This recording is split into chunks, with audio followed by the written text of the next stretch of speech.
Yesterday, Bitcoin dropped below $100,000 for the first time in over 45 days, dropping down to about $98,500. Today, I'm going to explain why I'm not totally convinced that this correction is done, and I'm going to explain to you my price targets for the next 2 weeks. Let's get started.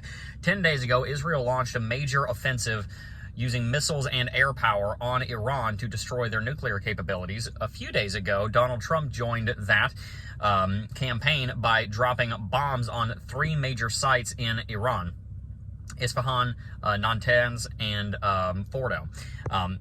Ever since those attacks, we've been seeing major corrective movements in the U.S. stock market. We've been seeing a major uptick in global oil prices, especially as a result of the now closed Strait of Hormuz. And we've also seen a large correction on Bitcoin. The main reason for all of these factors, for all of these corrective movements has been because of the massive amount of uncertainty that this is bringing. And that has been reflected in the Bitcoin price. For the first week and a half after the outbreak of this offensive, Bitcoin managed to hold above $100,000, speaking to its massive amounts of fundamental support right now and institutional backing through the acquiring of Bitcoin from all these Bitcoin treasury companies.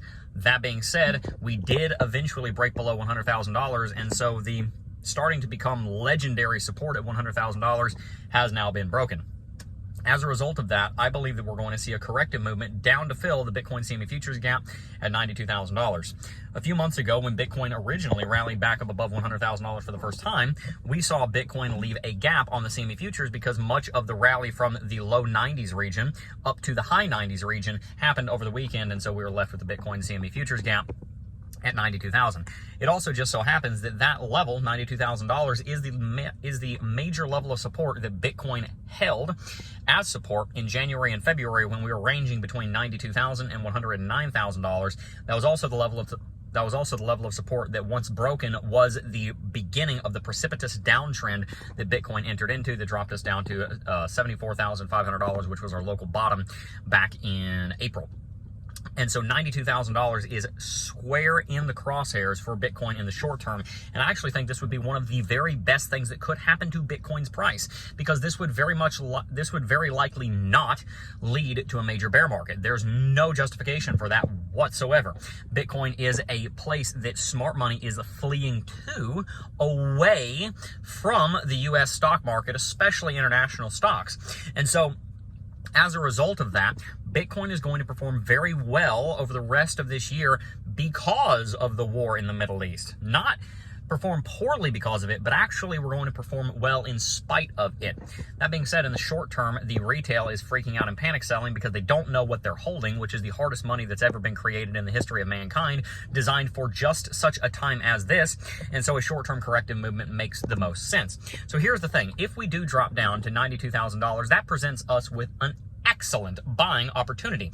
It presents us with an excellent buying opportunity because it means that you will be able to acquire Bitcoin for less than $100,000 for what might be one of the final times in the history of this market. It also means that if Bitcoin rallies to $200,000 this year or early next year, then that means that a sub $100,000 Bitcoin entry gives you the possibility of a 100% return in the span of less than a year. This is generational wealth building opportunities at our fingertips that we should be taking advantage of. So I highly encourage you, if you have not finished building your Bitcoin portfolio, or if you just want more, take advantage of these drops. When we dropped below $100,000 yesterday, we got a very handsome entry at $99.2 and $99.3. I was very pleased to acquire more Bitcoin at that region. And I would heavily encourage you to consider doing the same. Now, a couple of things you want to watch out for is that if you start not being able to sleep at night because you have so much Bitcoin, then you might want to slow down a little bit.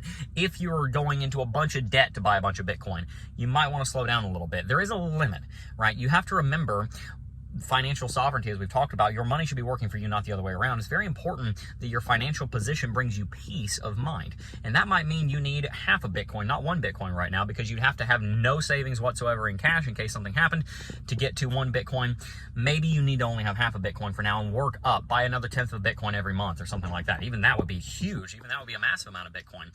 Figure out what the right amount of Bitcoin is for you, where you feel comfortable with where you're going to be in the future, but you also have peace with where you are right now, and continue stacking sats at the appropriate rate for you, whatever that may be.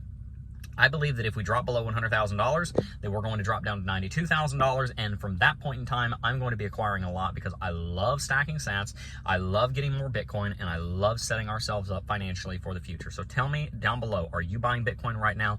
Are you looking for an entry at 92? What do you think is going to happen? Stay tuned, and I'm looking forward to bringing you guys more content from our new studio, which is being built right now on this topic, coming very soon. Peace.